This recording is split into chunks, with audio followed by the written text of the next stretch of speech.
everyone. It's your host, Margarita Lyadova, and I'm back with another episode of People Do Want to Know podcast. Today's guest is Micah Siva, who you may recognize from her new and very popular cookbook, Nosh with Micah, plant-forward recipes celebrating modern Jewish cuisine. Micah is a chef, recipe writer, food photographer, author, and registered dietitian. She focuses on making Jewish food and being Jewish feel inclusive irrespective of your dietary restrictions or levels of observance.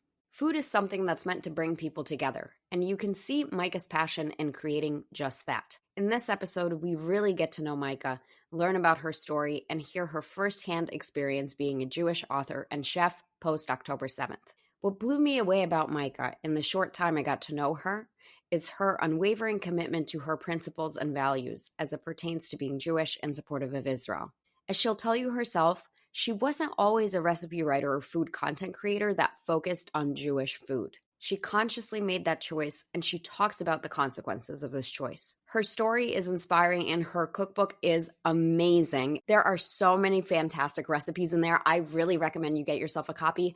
I bought one on Amazon, which is ironic because I talk about leaving Amazon in this episode, specifically how feeling the hostility at work as a Jewish employee and feeling Amazon's ignorance around what is happening to Jewish people, both within Amazon and outside, is just completely unacceptable. And it fueled my decision to leave the company. So I'll talk more about that. But I also want to use this moment to acknowledge that there is currently an Amazon corporate employee that is being held hostage by Hamas, Sasha Trupanov, who's also a Russian-speaking Jew. I pray for his safe return. I think about him often. Part of his family has been released. They were all kidnapped initially, and his father was murdered, but the women of the family have been released, and Sasha is still, unfortunately, being held hostage. Please bring them home. It has been too long, and we have to see the safe return of our hostages. Okay, a lot to unpack here. Really excited for you to hear this episode with Micah. We cover quite a bit in this. Please go ahead and enjoy it. Let's get to it. Hello, Micah. How are you? Thank you so much for joining me on People Do Want to Know podcast. Thanks for having me. I'm doing okay as we can be. I'm so happy to have you here, and let's get right to it. Let me ask you my first question. Tell us about yourself. What do you do, and how did you get there? I am San Francisco based right now, but as you'll hear, I'm Canadian. I'll say one or two things a little bit oddly, and you'll pick it out. So I am a trained chef and registered dietitian. I live here in the Bay with my husband, 5-month-old baby boy, sweet angel Ari, and dog Buckwheat. And I am a recipe writer, food photographer, and now a cookbook author. My first cookbook just came out this past March 5th. And so I basically cook all day. I write about it, and then I take pictures, and then I clean the kitchen and put on my mom duty hat.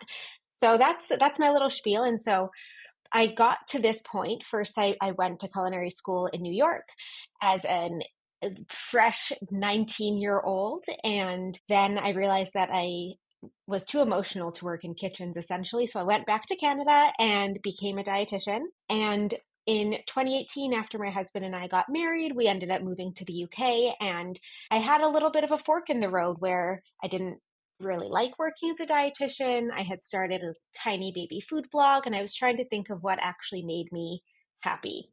Big question to ask. And I realized that I really liked playing with food and writing about it and eating it and talking about it in a way that wasn't always nutrition focused. So I started to work in food media, working at BuzzFeed UK, doing all of those tasty videos with my hands, and my hands were in all of the pans and making things that primarily were geared towards college kids, to be honest. 3-ingredient Captain Morgan cocktails were like my bread and butter for quite a bit of time.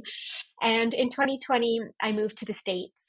March 2020, we were actually the last flight from London to San Diego at the time. Terrible timing. And again, another fork in the road, wondering, what am I going to do?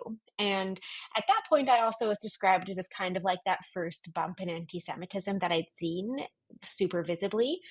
Now it's the first of many, but at the time it felt really big, and it was big. And I decided that my passion was in Jewish food. I loved talking about it. I loved making it during COVID. That's how I felt connected to my family who I couldn't visit. And so I rebranded all of my work essentially to be Nosh with Micah, so vegetarian, plant forward Jewish food. And that's how I got to where I am now. So now I do this full time and it's awesome. I love it. That is quite a journey to where you are today. I have a lot of questions. So, I guess before we talk about Jewish food, I wanted to get your take. So, your recipes are plant forward, which seems so different from the standard Jewish food we see at meals. Like, I think about brisket and gefilte fish and a lot of carbs like latkes and matzah and not so much plants. So, how did you design these recipes to be plant forward but also Jewish? And then the follow up question to that is, what is Jewish food and what makes food Jewish? So, the first question is really that when you look at Jewish food and look outside of the Ashkenazi Jewish food realm, so much of it is already vegetarian or vegan. Think of all the dishes and Israeli food that you have that are naturally vegan. There's hummus, there's pita, there's falafel, there's sabich, there's so many incredible dishes that are already naturally vegan outside of the Ashkenazi food realm. And then when you think about kosher dietary laws, so much like when you're eating a dairy meal or a meat meal, those dairy meals, save for the fish, are vegetarian. So I think that it really just takes a little bit of a reframe to look at, again, to get to your second question, what is Jewish food? And it's not just our matzo balls or pastrami.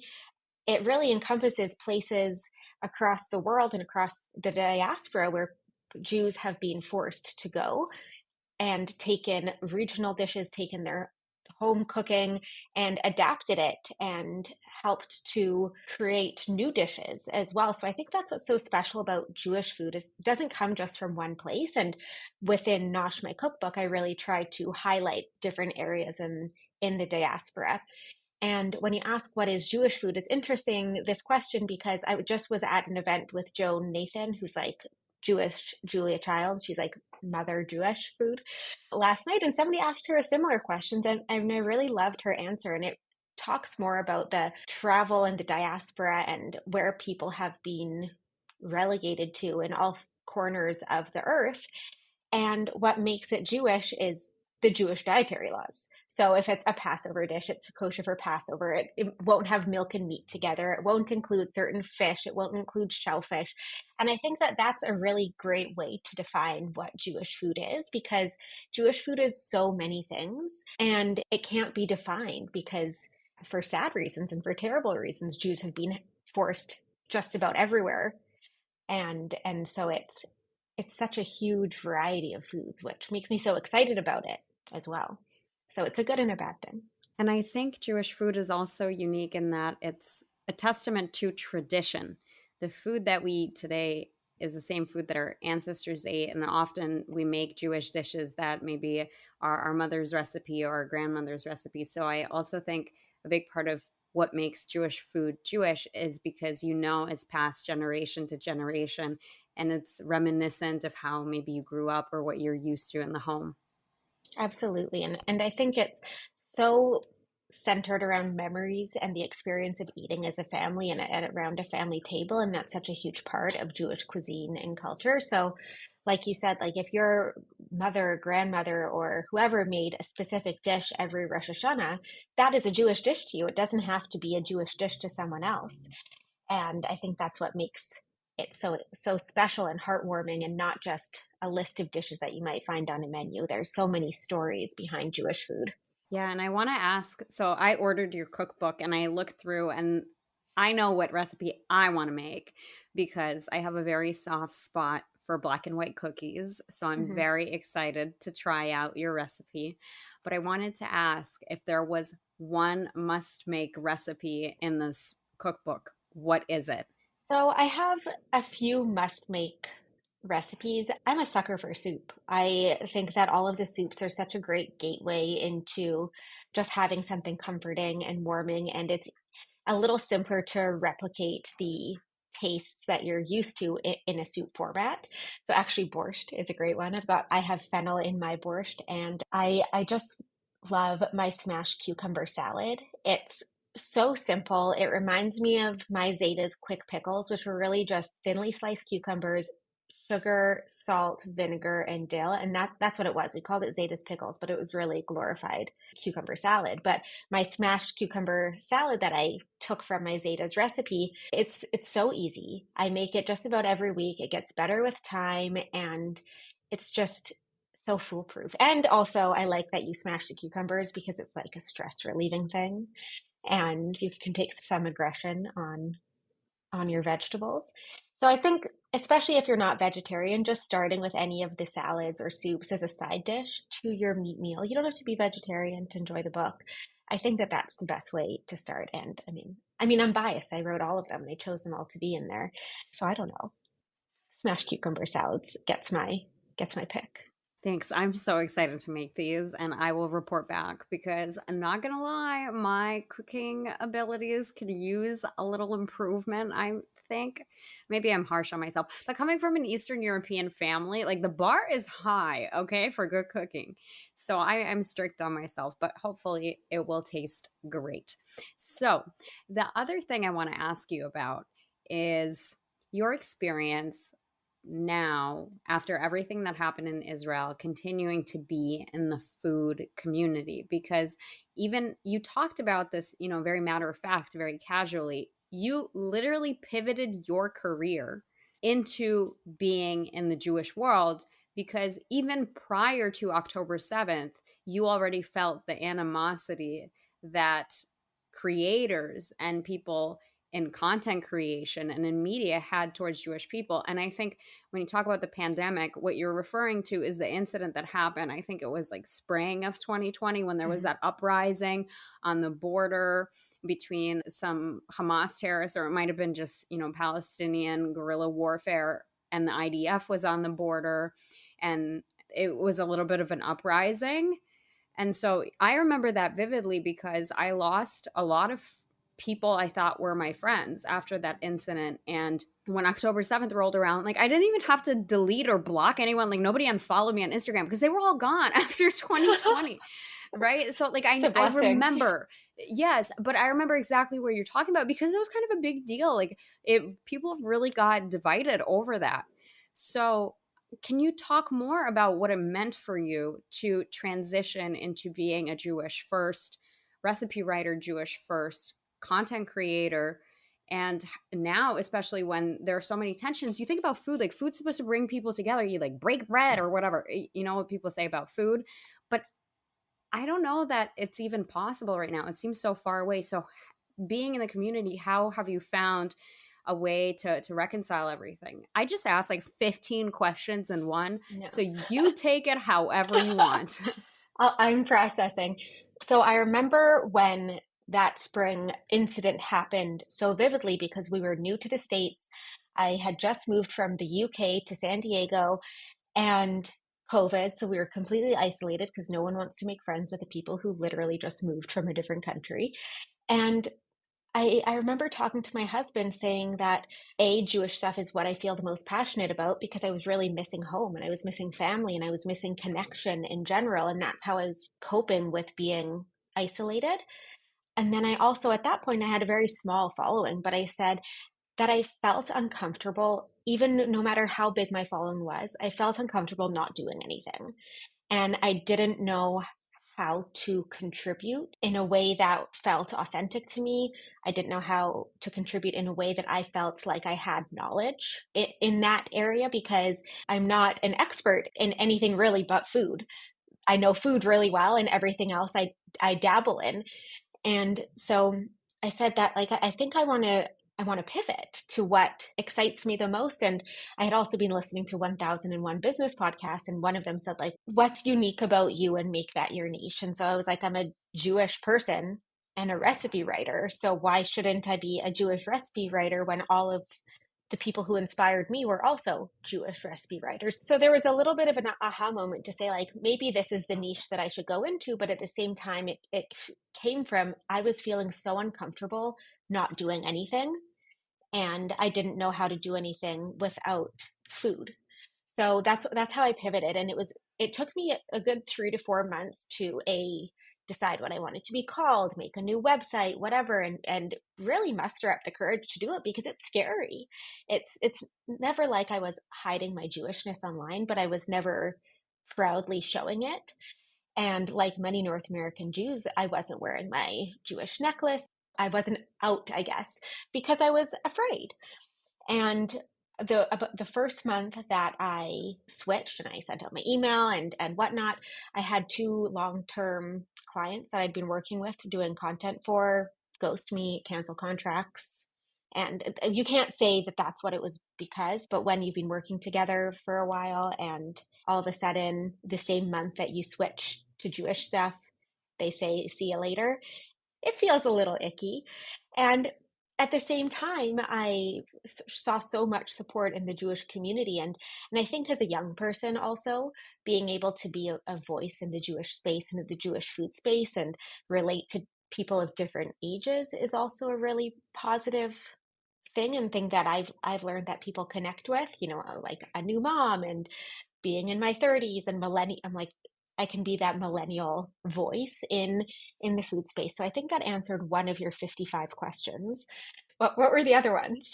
The other part of my very lengthy question is now, after October 7th, how do you feel about the food community, and are you able to bring people together through cooking, or is there too much animosity right now between Jews and non-Jews to even try to go down that route? I wish I had a more positive answer, but it's been really bleak, honestly, because there are so many people saying that Jewish food doesn't exist. Jewish food is white supremacy. Jewish food is colonialism. Jewish food is name the buzzword and they'll tell you that that's what the food is. And a complete lack of respect for the Jewish voice and Jewish journey. And it's been really disheartening, honestly. And disheartening in some ways. And then I've also been able to connect more with other Jews. I think the biggest thing that I've seen since October 7th within the Jewish community is that we're strong and we're banding together and we are supporting each other and lifting each other up. So I think that that's a really positive thing. But at the same time, the comments that I get on social media or the comments when I'm trying to book an event, I might not be getting picked up, or I'm at a bookstore and the book selection makes me feel really uncomfortable and I'm trying to have a conversation, but people aren't open to it. And after October 7th, I had a number of events canceled because of fear of like backlash or protesters. And mind you, this was for a children's book that was about counting Jewish food. Like it doesn't even say Jewish in the book once. It just has bagels and kugel and knishes. So it's really not a hot topic, I thought. So I'm finding in some ways it's been really bleak, and I know that these days before I go to a restaurant, I'm on their social media making sure that I would feel safe there. And that's as a consumer, not as a peer. And it's really sad. It makes me really upset because, like I said, how do you define Jewish food? Jewish food comes from all corners of the world. But when I'm posting a silly video of me eating a piece of matzah and somebody tells me that matzah is genocide food, like what am I supposed to do with that? There's no arguing. And so honestly, every morning my husband goes onto my social media and deletes those comments for me because he knows that I will either get super emotional and fired up and upset, or I'll get super emotional, fired up, and be a little keyboard warrior, which helps no one because you can't argue with people who believe that you are the worst. And it's not worth your energy. And when October 7th happened, I was 7.5 months pregnant. And at first, I was a lot more vocal about October 7th itself. But the hate messages that I was getting and the just cruelty that I experienced online, I had to stop because of my own mental health. And that wasn't even when I was talking about food. This can be a picture of me eating an ice, not even eating. I could just be sitting there and somebody will come for me. So I think it's been really challenging, and I don't see me feeling comfortable enough to try to open up that space to break bread and build bridges, because if you're trying to build a bridge on one end but the other person on the other side's not reciprocating, you can't build a bridge one way. You need to meet at least 60-40, 70-30, and it's not a one person operation. So it's been sad. Wow, I'm shocked to hear it because it's food. Like, there's nothing inherently controversial. I am so disheartened to hear that that's been your experience, and just Also, who has the time to sit there and find creators to go write hate comments? It's just like so pathetic, but also upsetting. I have a mix of emotions. I Yeah. wanted to ask you if you heard about the Shabbat dinner. This must have been like November. So, right after October 7th, around Thanksgiving time, there's a Palestinian restaurant in Manhattan that said they had a Shabbat dinner to like bring the community together in this time of animosity. They had a Shabbat dinner at the Palestinian restaurant. Have you heard of this? I have heard of this. My favorite part of this story is that on the surface, it seems so heartwarming, so great, so kumbaya. But when you go to look up the menu of this establishment, they have a dish called From the River to the Sea. It's so wild. And what's so interesting is I found you mentioned that you had lost a good number of friends and community within that 2020 period.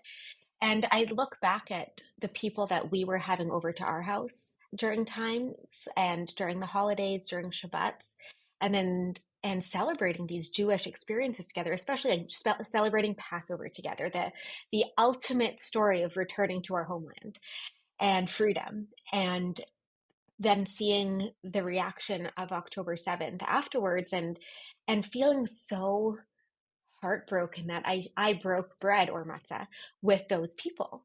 And that was in a time of, I mean, there's never a good time, it feels like, as a Jew these days, but that was at a relatively good time and peaceful time. And it just hurts my soul to know that people can break bread together and come together around a table, but it's conditional and it's only on their conditions. So my Passover looked really different this year. Everything was a little bit different. And yeah, that when I read that one in Manhattan, at first I was like, oh my goodness, so nice. And then I read further and I was like, ooh, not nice, less nice. And so that people don't have to fact check me, the name of this restaurant is Ayat, Ayat. And I pulled up the menu here. Let's see what we got. Is it still there? Yeah, no, you can order online. It's a perfectly good restaurant. The online order doesn't have anything inflammatory, but if you look up the restaurant on Google Maps and you look at the photos of the menu, they literally have a section called From the River to the Sea, which like defeats the whole purpose of doing this. And they had so many articles written about them, like Business Insider wrote about them, like they're breaking bread together and over 1,300 people attended and whatever. But like the underlying thing is still an issue. Like to have a section on your menu called From the River to the Sea, where all your pescatarian and seafood dishes are, is really not cool. But A for No, effort no. is what I'll say on that. The other thing I wanted Yeah. to underscore in what you shared that I think is often discounted and it should not be is that your decisioning is a choice. Like you vote with your choices. Just like we say, you vote with your wallet, you vote with the choices of where you work, what businesses you go to, what restaurants you support, and what their positions are. That's you casting your vote as a consumer or as an individual and agreeing or disagreeing with their stance. And I want to bring up a personal experience that's been really hard for me to talk about, but I think it's important that people know. I recently started my new job. I resigned from Amazon and I went to an Israeli company called Innovid. It is Israeli owned. Many Jews work there, and their position on Israel is obviously in agreement with what I feel as a Jewish person. Like, I never have to worry about being Jewish there or being supportive of Israel, which was a huge reason for why I made the transition out of Amazon and why Innovid was my first choice for the role. Because at Amazon, I experienced a lot of hostility as a Jewish employee. I can't speak for anyone else. I can't make the case that this is a company-wide issue or that there's a larger discrimination. I'm talking about me, Margarita Lyadova, what I experienced as an individual working for Amazon. And when I resigned as part of my communication with HR, I essentially put together an email that said, I want you to know that one of the main reasons I'm leaving is because I don't think it's acceptable for me to work here as a Jewish employee. Here are the incidents that I've experienced. And I also called out that I have an issue with the fact that I don't even know if you knew this, but an Amazon AWS corporate employee is currently one of the Mm-hmm. hostages by Hamas. A young man, I think he's like my age, a Russian-speaking Jewish person living in Israel. His whole family was kidnapped. His father was murdered. His mom and his maybe fiance or one of the other women was released, but he is still kept as a hostage. Amazon has released absolutely no communication, nothing external, nothing internal. I've never heard, other than other Jewish Amazonians, I have never met anyone who was aware of the fact that one of our employees is a hostage. No support, no resources were extended to me as a Jewish employee in this time to manage. I saw numerous writings in the elevator because in the Amazon offices, the elevators are all whiteboard walls. Okay. Numerous writings of Free Palestine, things written in Arabic, From the River to the Sea, written in Arabic. Countless times I saw that. And that's just like the handful of the incidents that I'm willing to share on here publicly. There are also numerous incidents I've told privately to my friends and my colleagues that are company wide. So a big part of my departure was I made a choice not to support this company if that's how they support me. And more than ever, Jewish people need to draw a hard line in the sand on who they are or they're not willing to support and how they will vote with their wallets, with their choices, and with everything else. So kudos to you for living by that principle, because that's the only way we can go to bed knowing we live by our values and that we did the right thing. Yeah, and I think that we don't have to agree on everything, but just the fundamental agreement that Jews should exist, that Israel has the right to exist. I think that those are fundamental values. So not everyone has to agree. People can, I don't know, dislike Israel's policy. They can hate Bibi. They can talk about all those things. We love to argue. But if you don't feel like if I'm not welcome I because I am a Zionist and that I love Israel as a homeland. I don't agree with all of the policies, and I'm also not an expert on all of the policies. I barely know what's going on in America half the time. So I think as long as we can respect each other, great. We don't always have to agree on everything, but at the end of the day, I don't want to feel uncomfortable walking into a business as a Jewish person. And there was an incident in the East Bay in Berkeley where there was a post by a restaurant, I believe it's a Palestinian restaurant, that Zionists were not welcome. And so you better believe I'm not going to go. I'm not welcome there. And why would I want to go there? I don't feel safe. And I think that that's been such a huge thing in the food world, whether there's fundraising activities for UNRWA, which we already know is a huge problem, and stuff like that. Sometimes I just want to say, we can make food and food is supposed to bring us together. Why are we so blatantly excluding people from eating it? And it's just really heartbreaking. And at this time, I don't see like an end in sight. I don't know what an end looks like. And I think that seeing all of the anti-Semitism coming online, I think it was oftentimes deep within people. And this has just made it acceptable to let that fly, let your anti-Semitic flag fly. And I don't know how we come back for it. It feels like we're living like in a really big moment in history. And 60 years from now, we're going to look back on it and say, what were they thinking? What were they thinking? And as a new mom, it makes me really sad for my little guy. It makes me so sad. 100%. This is a historical moment, if not for the rest of history, definitely for the history of our particular generation. I completely agree. It does, like you said, give me comfort and peace of mind that it only invigorated Jews to become stronger and more united and to double down on their involvement in Judaism, whether it be cultural or faith or whatever. And when I think about New York, for example, some of the trendiest, most popular restaurants are Israeli restaurants where people love to go. Like when they visit New York, they make reservations at these restaurants, which makes me so happy. And food, like people care about making Jewish meals and celebrating the holidays. That's amazing. That's what we want. And it's a shame that such tragedy brought that out in us, but I'm also so glad it did. So on that note, I want to ask you, are there any words of encouragement or advice that you would like to leave Jewish listeners with? I think that first of all, any way that you practice your Judaism is the right way. I'm such a big proponent in just removing the barriers to entry. So you don't need to do a full Shabbat dinner, but if you just have a mindful moment on a Friday night and a glass of wine, then that's a beautiful way to Shabbat, and use that as an entry to getting either back into it, or if you feel like you're not doing it right, there's no right or wrong way. Some Friday nights I make challah, we do the whole thing, and other Friday nights we're eating pizza and wine. And some Friday nights we just share things that we're grateful for from the week.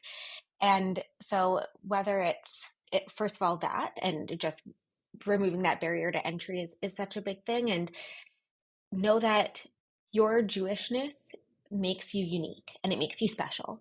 And it's such a beautiful community to be a part of, and lean into your Jewishness as much as you feel safe doing it, as comfortable doing it, and reach out to people in your community, because I'm sure that if you said, hey, I don't have anywhere to go for Shabbat or for the high holidays or Passover, somebody will have you in their home. I know that our house is always filled with people who don't know where to go for, especially for the holidays. And don't give up on your Jewishness, because it's hard. Every day it's hard to be Jewish, no matter the season. It's always a choice, and do it in a way that you can sustain, and do it in a way that feels good to you, and try different parts of it. Maybe you love Shabbat, but you're not into the holidays. Maybe you love Rosh Hashanah, but you just don't want to fast. Whatever you want to do is the right way to do it. And I find with my recipes and with Nosh, I really tried to make it so that you could eat something Jewish-ish throughout the week. So if you don't do Shabbat, it's okay, because here's a Jewish-ish inspired recipe that you can make on Tuesday or Wednesday and any day of the week. And that's how I connect with my Judaism so much. And that's how I can feel Jewish in my day-to-day life, whether I had the cucumber salad for lunch today, or I was going to try a new challah recipe on Friday, or maybe it's that on Fridays I always just try to eat something with bread, and because I love bread, and maybe you try a different loaf of bread every week. Whatever you want to do, just make it work for you and your lifestyle and however you feel comfortable. And out of curiosity, did you grow up in an observant Jewish home or no? No, I grew up very much in a secular home. We always did family dinner and always family like Friday night dinners, but not necessarily the prayers. We were high holiday Jews. We'd go to the shul on high holidays. We always had the family and big holiday dinners for Hanukkah, Rosh Hashanah, Passover, but we never really did the smaller holidays like Sukkot or Shavuot. I went to Hebrew school until like third grade, and then I was moved to a public school so I could go to a French school. So my Jewishness, I feel like, really came out as an adult. Because I wanted to marry a Jewish guy, because I felt like that was important to me for some reason. It was never asked of me, it was never expected of me, but inside it felt like it was important. And also just from moving away from family is when I got most connected to it, because I was looking for a sense of community. So we joined a synagogue when we were living in London. But also, I did Jewish youth group when we went to Israel for 6 weeks when I was 12. I had a small bat mitzvah. And so we were always kind of into it. And my parents actually lived on a kibbutz for a year right after they got married. So a lot of the food I grew up with was based on what my mom, who was working in the kitchen of the kibbutz during that time, would make. So we grew up with a lot of Israeli food because that's what my mom made. My dad killed chickens. My mom made food, and not at home during their time on the kibbutz. And so there was always a big connection to Israel that I had growing up. And my grandfather was a staunch Israel lover. He spoke fluent Yiddish, so it was in the background, but we were not super observant. It was very, like you say, like a cultural thing that we were a part of. That's awesome. And my mom always says food tastes better when someone has made it with love. Like you can tell that someone really put their heart and soul into something based on how it tastes. And looking through your recipe book, it's very evident that all the recipes, each one is crafted with a lot of love and thought. So I'm really excited to try it out, to share it with my friends, and to share it with all of you listening. And I want to ask you, Micah, what's the best way for people to connect with you, to follow you, and to get your books? So you can get my book, Nosh, Plant Forward Recipes Celebrating Modern Jewish Cuisine. It's a mouthful. Anywhere books are sold, online, in person. Support your local indie bookstores. If they don't have it, tell them to order it so you can support them and support me. And they can find me at Nosh with Micah on socials. and then noshwithmicah.com. And I love to be the Jewish food hotline. So if you have a question, shoot me an email or a DM or something, and I'll get back to you as soon as I can, because the more we can connect and help each other out, and if I can give someone a little bit of a lift to make their challah a little bit better so that they enjoy Shabbat for the first time this week. And that's what I live for. And my goal is for Jewish food to continue on to the next generations, my son's generation. And if that means we have to change some of the recipes to reflect more of our eating patterns with less meat, then so be it. And we need to work together to make sure that Judaism doesn't stop with us, and it won't. But we still need to be the stewards of our own little ship and help bring it from place to place and show people why it's so important to carry it on. So that wasn't even a question, but that's basically my Shabbat hotline is open. Slide into my DMs and we can talk about food forever. I'll never stop. Great. And last question for you. It's one that I ask every single guest. Who would you like to nominate for People Jew Want to Know podcast? So I would like to nominate my childhood friend, Noy Leib. I grew up with him in Calgary, and it has been so remarkable and inspiring to see his advocacy online. He's so brave. There's 3 brothers in that family, and they've all been fighting for us, essentially. And I think that he would be a fabulous person to have on What People Do Want to Know, because I'm so proud to know him. Thank you. That is a very meaningful nomination, and so far one of its kind. So I'm really excited to connect with Noy and share his story on here. He's been doing amazing work, and like the heroism of his heroism and the heroism of all the people that voluntarily chose to go fight is just, it's incredible. So thank you again. And above all else, thank you for doing this. It's been a real treat, pun intended, to do this podcast with you. If you've enjoyed this podcast, please go ahead and rate us 5 stars. Be the first to hear our episodes by subscribing to People Jew Want to Know wherever you get your podcasts. And for exclusive content, follow us on Instagram at People Jew Want to Know.